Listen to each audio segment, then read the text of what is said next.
여러분 안녕하십니까? 우연에 대한 불충분한 견해를 간략하게 한번 논의해 보겠습니다. 니체는 너희가 심연을 깊이 들여다보면 볼수록 심연이 너희를 삼켜버릴 것이다 라고 말하고 있습니다. 아마 우연을 이해하는 데 있어서 좋은 글이 아닌가 이렇게 생각해 봅니다. 우연은 예기치 않은 것, 뜻밖에도 이런 뜻도 있습니다. 우리는 의도하지 않거나 예상하지 않았는데 뜻밖의 것, 의외의 것, 계산하지 않은 것을 갖다가 이렇게 마주치게 됩니다. 그때 우리는 우연이다 이렇게 얘기합니다. 우리는 학교에 보통은 공부하러 가지만 학교 가는 도중에 전혀 예상하지도 않았는데 예기치 않았는데 뜻밖의 초등학교 동창생을 만났다라는 거죠. 그럴 때 우리는 참 우연히 이렇게 만났다 이렇게 얘기합니다. 이런 예기치 못한 만남이 바로 우리는 우연한 행동 이렇게 이해하면 될 것 같습니다. 그래서 우연의 뜻은 이제 이런 예기치 못한 것, 기대하지 않았는데 뜻밖의 이런 뉘앙스로 파악할 수 있습니다. 수학에서 우리가 확률의 우연을 갖다가 이렇게 이야기할 때가 있습니다. 참 역사적으로 보면 그 우연이라고 하는 확률이라고 하는 어떤 이 게임을 갖다가 16세기에 비로소 이렇게 발견했다라는 거, 이건 참 아이러니할 것 같습니다. 여하튼 독립사건이란 발생하는 사건이 이전의 사건에 전혀 영향을 받지 않고 그때그때마다 무작위적으로 일어나는 것을 말합니다.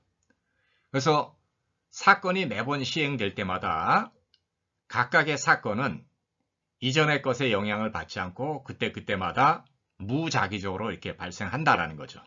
그래서 확률에 있어서 우연은 사건이 매번 시행될 때마다 그 사건이 독립적으로 이렇게 발생하는 것을 뜻합니다. 그리고 이 확률이라고 하는 수학의 이 분야가 16세기가 되어서 비로소 이것이 우리에게 알려지기 시작했다는 거, 이건 참 역설 중에 역설입니다.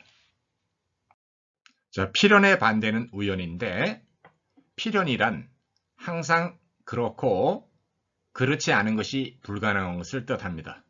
근데 우연은 이럴 수도 있고 저럴 수도 있다라는 거죠. 그래서 우리는 필연이 적용되는 영역이 학문에 있어서 딱 두 군데가 있습니다. 첫 번째는 연역 추론은 필연적입니다. 연역 추론은 전제가 결론이 성립하는 걸 필연적으로 강제한다라는 거죠. 두 번째는 수학의 증명이 필연적입니다. 증명한다라는 것은 공리의 자명성으로부터 정리를 도출하고 정리가 공리의 자명성으로부터 필연적으로 이렇게 나오는 것을 보여줄 때 우리는 이것을 증명한다 이렇게 얘기를 합니다. 그래서 연역적 추론과 수학적 증명만이 100% 확실한 이런 필연의 어떤 영역에 속한다라는 거죠. 그래서 논리와 수학에서는 예외가 배제됩니다. 그래서 우연히 들어설 자리가 없다라는 거죠. 반대로 경험 세계에서는 필연이 배제되고 있습니다. 그래서 우리는 논리와 수학 그리고 경험을 갖다가 구별해서 이렇게 이야기할 필요가 있다라는 거죠. 자연과학에서 가설, 하이포테시스는 이 가설이 공적으로 검증되는 한에서만 공식 학설이나 이론으로 받아들여집니다. 하지만 가설은 우리가 검증하는 과정에서 얼마든지 반박될 여지가 있다라는 거죠. 그래서 가설이라고 하는 것은 오류로부터 면책된 것이 아니다. 가설은 오류에 빠질 가능성이 있기 때문에 무오류라는 면책특권을 받을 수가 없다라는 거죠.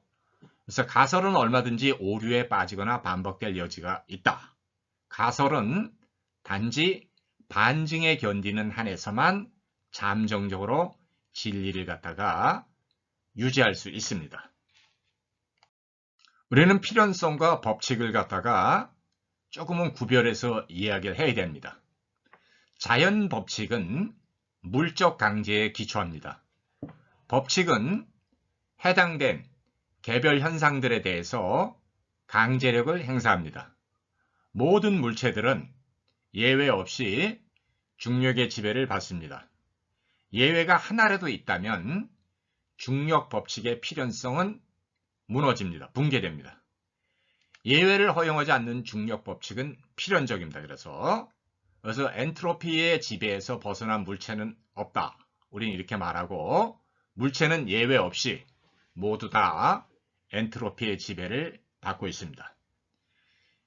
예외를 허용하는 법칙은 절대로 필연적이지 않습니다. 법칙은 예외들에 대해서는 지배력을 상실하게 됩니다. 그래서 법칙이 있다고 해서 반드시 예외가 있는 것은 아니지만, 그러나 예외가 있다고 한다면 그 예외는 법칙의 강제로부터 벗어나 있는 거기 때문에 예외가 있는 법칙은 필연성을 상실하게 됩니다. 뉴턴의 만류인력 법칙과 아인슈타인의 일반 상대성 이론은 반중력으로 작용하는 우주 팽창에 대해서는 전혀 영향력을 발휘할 수 없는 한계에 부딪히고 있습니다. 그래서 우리는 뉴턴의 만류인력의 법칙과 아인슈타인의 일반 상대성 이론은 중력으로서 현상되는 그 개별 사례들을 다 지배하는 거지, 반중력의 현상까지 이렇게 지배할 수 있는 건 아니다. 이렇게 이해하면 될 것 같습니다. 근데 우리는 지금 우주가 팽창하는 시대에 살고 있기 때문에 이 팽창하는, 이 가속시키는 어떤 이 힘은, 이거는 반중력으로 이게 작용하고 있기 때문에 이것의 반중력의 진정한 원인은 아직 모릅니다. 그런 의미에서 뉴턴의 만류인력 법칙과 아인슈타인의 일반 상대성 이론은 적용에 한계가 있다. 이렇게 우리가 이야기할 수 있습니다. 어떤 인간도 자신의 출생을 자유롭게 결정하고 태어나지는 못합니다. 각자는 자신의 의지나 의사와 무관하게 특정한 시대와 특정한 공동체에 이렇게 우연하게 태어납니다. 그래서 실존 철학자들은 이걸 갖다가 이제 던져진 존재다 이렇게 얘기를 합니다. 세계 안에 던져졌다. 이것이 인간의 근본 수동성을 뜻합니다. 인간은 자신이 선택하지 않은 역사와 전통에 의해서 이렇게 제약되어 있습니다. 이 점에서 우리는 시대의 딸입니다. 이 시대라는 이 메타포는 르네상스 시대 때 많이 유행했던 거죠. 하지만 인간이 영향력에 있어서 제약을 받고 있다고 해서 인간이 결정된 것은 아닙니다. 인간은 역설적으로 제약된 조건 아래서 자신이 되어야 할 바를 선택하고 그 선택에 대해서 무제약적 책임을 져야 한다는 거죠. 그래서 우리는 절대 자유라고 하는 것도 허구고 모든 것이 결정되었다는 것도 하나의 허구입니다. 그래서 우리는 절대 자유라고 하는 허구하고 모든 것이 결정되었다라고 하는 숙명 모두를 갖다가 피해야 됩니다. 삶이라고 하는 것은 절대로 보험회사가 아닙니다. 즉 삶은 보장된 것이 아니라는 거죠. 우리는 살아가면서 자신이 추구하는 것이 될 수도 있고 추구하는 것이 좌절될 수도 있습니다. 파스칼은 실천 철학을 훨씬 앞질러서 인간 존재의 우연과 유한성에 대해서 놀라운 통찰을 보여주고 있습니다. 왜 나는 여자가 아니고 남자로 태어났는가? 왜 나는 독일인이 아니고 프랑스인인가? 왜 나는 중세 때가 아니고 근대 초에 태어났는가? 왜 나는 흑인이 아니고 백인인가? 이 모든 것은 파스칼이 결정한 것은 아닙니다. 파스칼은 자신이 우연하게 던져진 상황에서 자신이 남자였고 프랑스인이고 근대 초의 사람이었고 백인이라는 것을 갖다가 이렇게 확인하게 된다는 거죠. 그래서 인간이 세상에 존재하게 된 것은 우연입니다. 그 우연을 우리가 받아들이고 인정하는 한에서 우리는 삶의 의미를 한번 찾아보아야 한다는 거죠. 자연과학에서 법칙은 물적 강제로서 예측하는 능력을 통해 그 타당성과 현실성이 검증됩니다. 법칙의 예측 능력이 타당한 만큼 법칙은 진리를 강제하게 됩니다. 하지만 역사는 역사 법칙에 의해서 지배되는 것이 아닙니다. 역사적 과거는 우리가 그 과거의 사실을 부정할 수 없다는 점에서는 필연이지만 사건이 진행되는 역사의 미래는 가능성으로 남아 있습니다. 예언자가 실패하듯이 역사 법칙도 역사 현실과 무관할 때가 많습니다. 헤겔은 자신의 역사 철학에서 우연을 인정하지 않기 때문에 그만큼 현실 적합성을 상실하고 있습니다.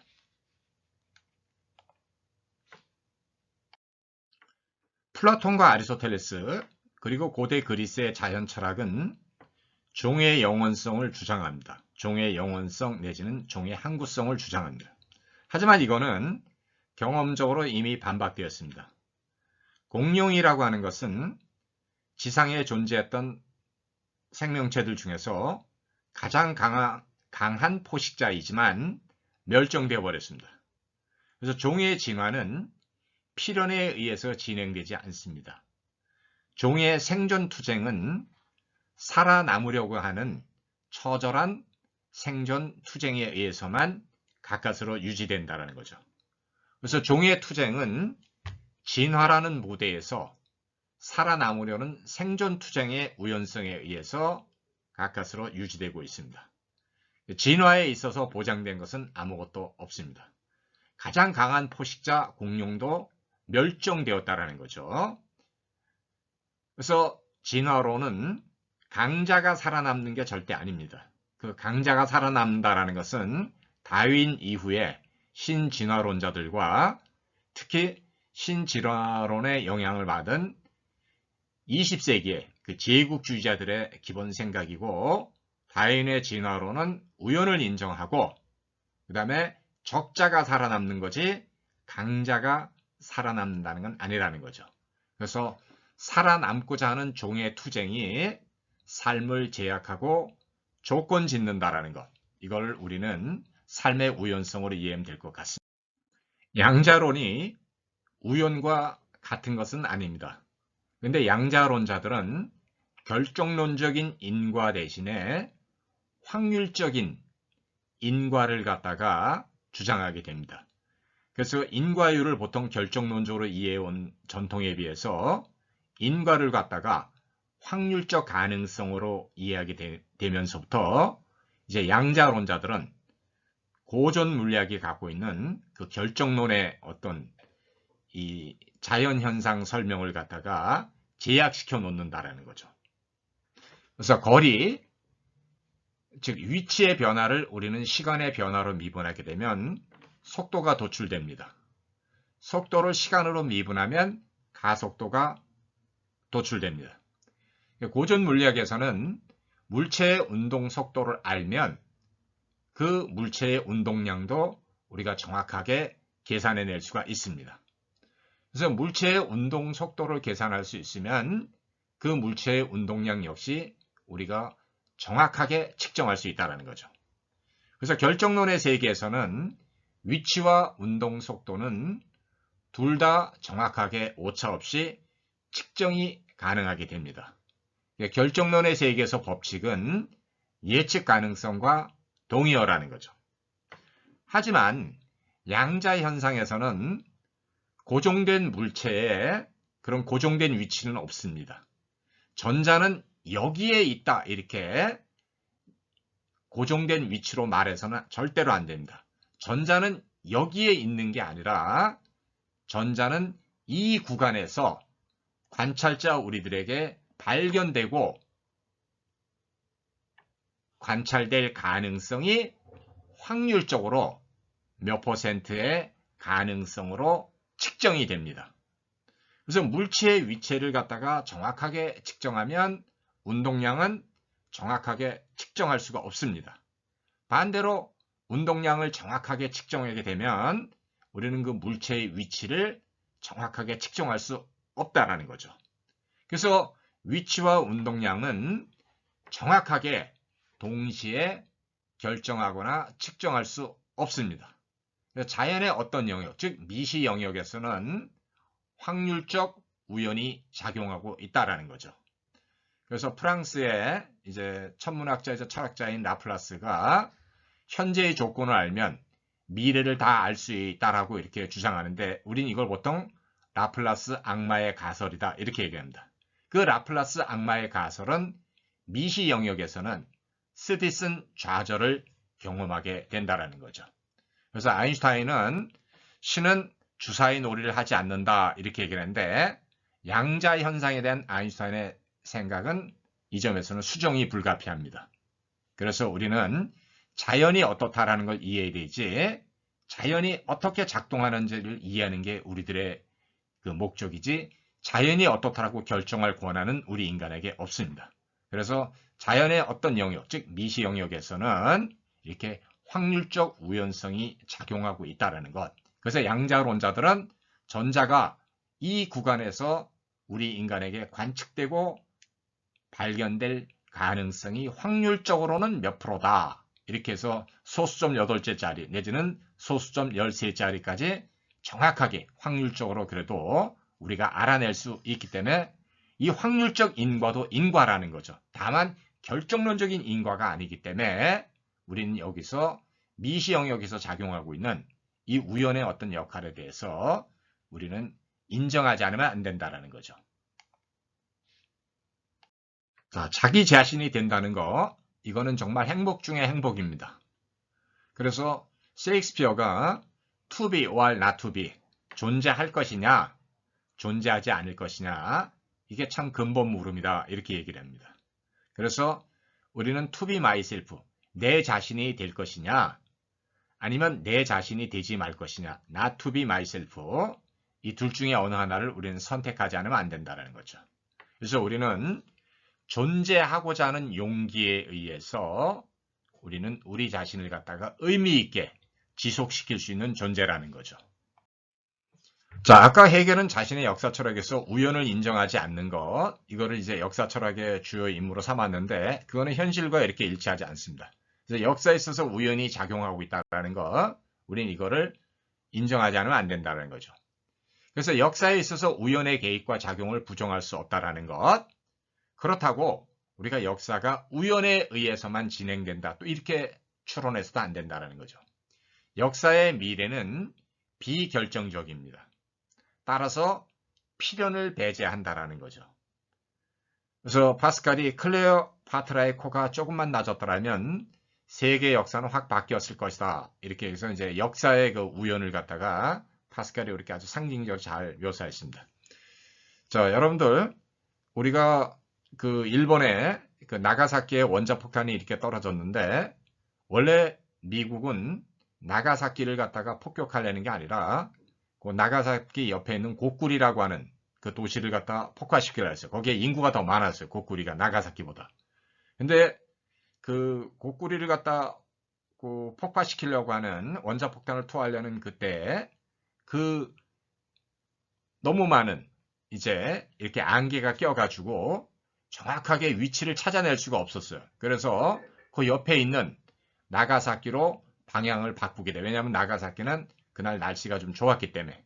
그래서 우리는 나가사키에 원폭이 투하된 거는 참 우연하게 결정된 거다. 그날 거기가 화창했기 때문에 폭파가 된 거고, 고쿠리가 원래 폭파 지점이었는데 거기는 그때 시야가 이렇게 안 좋았기 때문에 고쿠리에서 나가사키로 옮겨가게 됐다. 이건 진짜 누가 봐도 우연입니다. 그래서 우리는 이렇게 역사에 있어서 우연이 작용한다라는 것을 거부할 수 없다라는 거죠. 자, 지금까지 우리가 이제 우연에 관한 여러 가지 이제 그 근본 주장들을 살펴봤는데요. 진짜 여기서 이제 어려운 철학적, 신학적 이런 문제들하고 우리가 부딪히게 됩니다. 라이프니츠가 왜 무가 아니고 도대체 존재란 말이냐 이렇게 이제 물어봐요. 독일어로 Warum ist überhaupt etwas und nicht nichts, 왜 도대체 어떤 것이고 무가 아니란 말이냐 이렇게 물어봐요. 근데 라이프니츠가 물어본 거는 이거는 인간이 피할 수 없는 아주 근본적인 문제에 속하는 겁니다. 그래서 라이프니츠는 사건에 대한 인과적 설명을 물어본 게 아니라는 거죠. 그가 말한, 즉 라이프니츠가 말한 충족 이율은 물론 사건에 대한 인과적 설명을 포함하고 있습니다.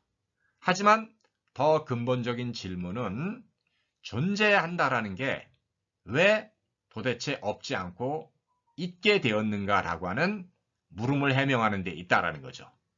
이 물음은 인과적으로 대답되어질 수 있는 성질의 것이 아닙니다. 하지만 우리가 피할 수 없는 문제이기도 합니다. 여전히 철학자들은 존재의 충족 이유에 대해서 타당한 근거를 지금도 제시하고 있는 중에 있고, 여전히 이 질문에 대답하는 과정에서 서로 견해가 다르기 때문에 충돌하고 싸우게 됩니다.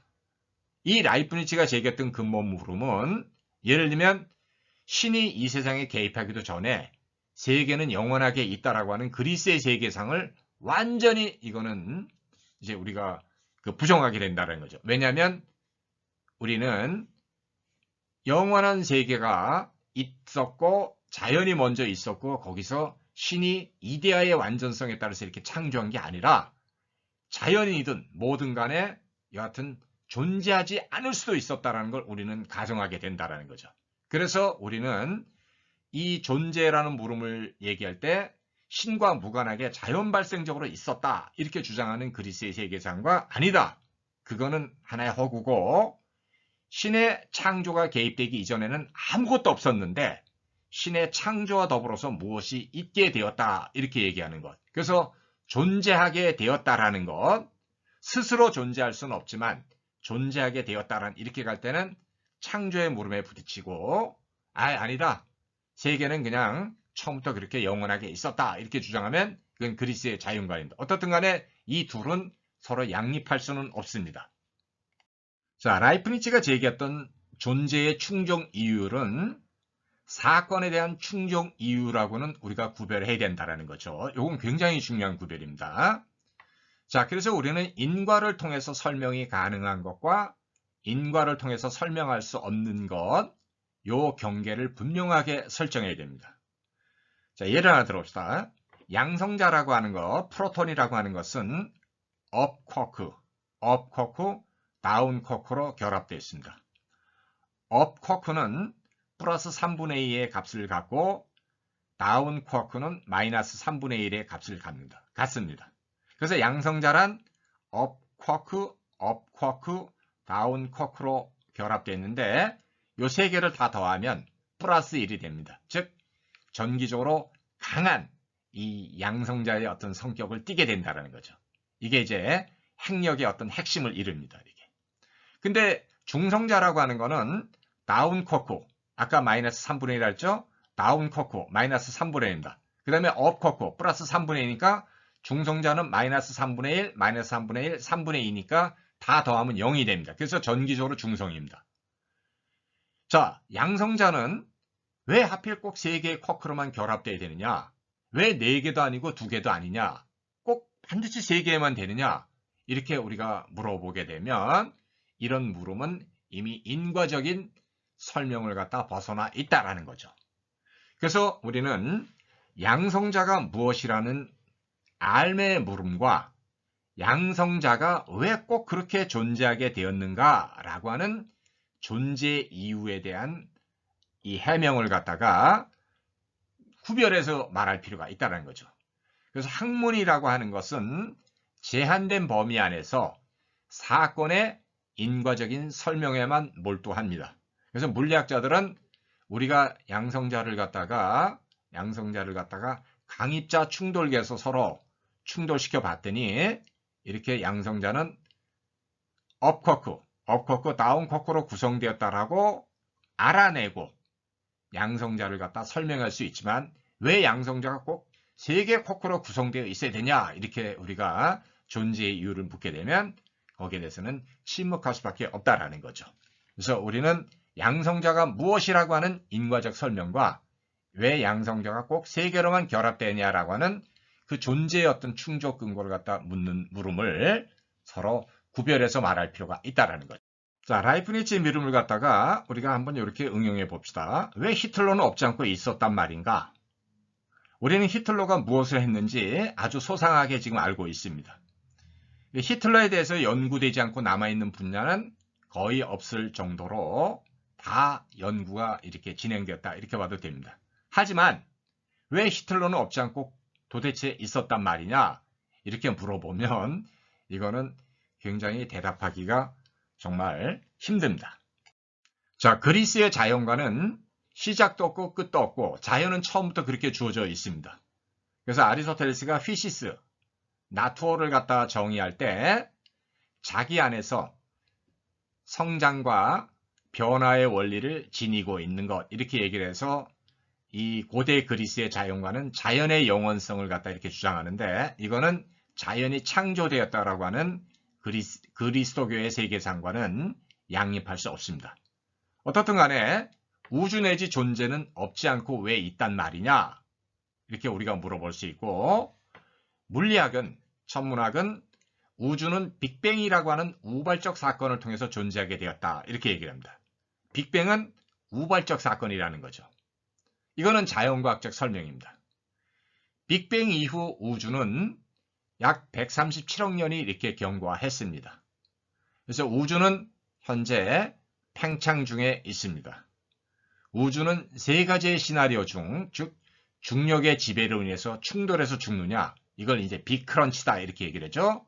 아니면 서서히 팽창하면서 차갑게 죽을 것이냐, 급팽창하면서 정말 싸늘하게 죽을 것이냐 라고 하는 이 세 가지 모델 중에 어느 하나에 의해서 우주는 종말을 맞이하게 될 것입니다. 여하튼 우리가 살고 있는 우주는 영원하지 않습니다. 왜냐하면 시작과 끝이 있기 때문에. 이것은 시작도 없고 끝도 없다라는 그리스의 자연관을 정면으로 반박하는 겁니다. 자, 여기서 이제 빅뱅과 우리는 창조를 구별해야 됩니다. 빅뱅은 137억 년 전에 무한소라고 규정되는 그 특이점에서 그 무한대의 어떤 그 팽창을 통해 가지고 오늘의 우주가 되었다, 이렇게 얘기를 하는 겁니다. 그래서 빅뱅은 우주의 우발적 사건에 대한 자연과학적 설명입니다. 근데 창조는 존재가 없지 않고 있게 된 이유가 신의 자유로운 창조에 의해서 기인한다라는 거죠. 이것은 자연과학적 설명이 아닙니다. 어떻든 간에 빅뱅과 그리스도교의 창조로는 우주는 시작이 있다, 이렇게 얘기를 하고, 그리스의 자연과는 시작도 없고 끝도 없는, 원래부터 그렇게 있었다라고 하는 이제 자연의 영원성을 주장하는데, 이쪽에서는 빅뱅이라고 하는 우발적 사건이 없었으면 시간 공간도 없었고 물체도 에너지도 아무것도 없었다라는 거죠. 그래서 우리는 빅뱅이라고 하는 우발적 사건에서 오늘의 우주가 이렇게 진화되게 되었다, 이렇게 설명하는 것은 자연과학에 있어서 빅뱅 우주론이고, 자, 처음부터 아무것도 없었는데 신의 자유로운 창조에서 무엇이 있게 되었다, 이렇게 설명하면 이건 신학적 설명이라는 거죠. 그래서 우리는 시작이 있다라는 우발적 시작이냐 세계의 우연성이냐라고 하는 창조를 약간 또 구별해서 말할 필요가 있습니다. 자, 사건에 대한 인과적인 설명은 학문이 해명하는 분야입니다. 하지만 존재의 있음에 대한 해명은 인과적 설명을 넘어서 있습니다. 그래서 라이프니츠가 제기했던 문제, 왜 도대체 무엇이 있고 없지 않는가? 라고 하는 이 물음은 사건에 대한 인과적 설명이 아니라 존재에 대한 궁극적인 어떤 설명을 요구한다라는 거죠. 이것은 신학과 철학의 고유한 문제에 속합니다. 그래서 신학과 철학은 싫든 좋든 가장 궁극적인 것에 대한 근거를 묻지 않을 수밖에 없고, 가장 궁극적인 근거가 만약에 신이라고 한다면 우리는 신에 대해서 묻지 않을 수 없다라는 거죠.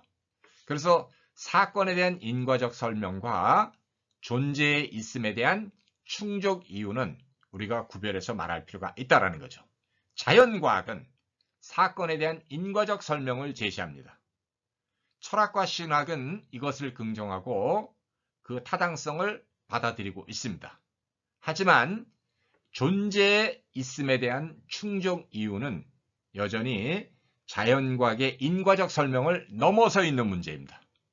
그래서 우리는 반학문적으로 사고하면 절대로 안 됩니다. 반과학적으로 사고하는 것, 그거는 사고의 자멸을 뜻합니다.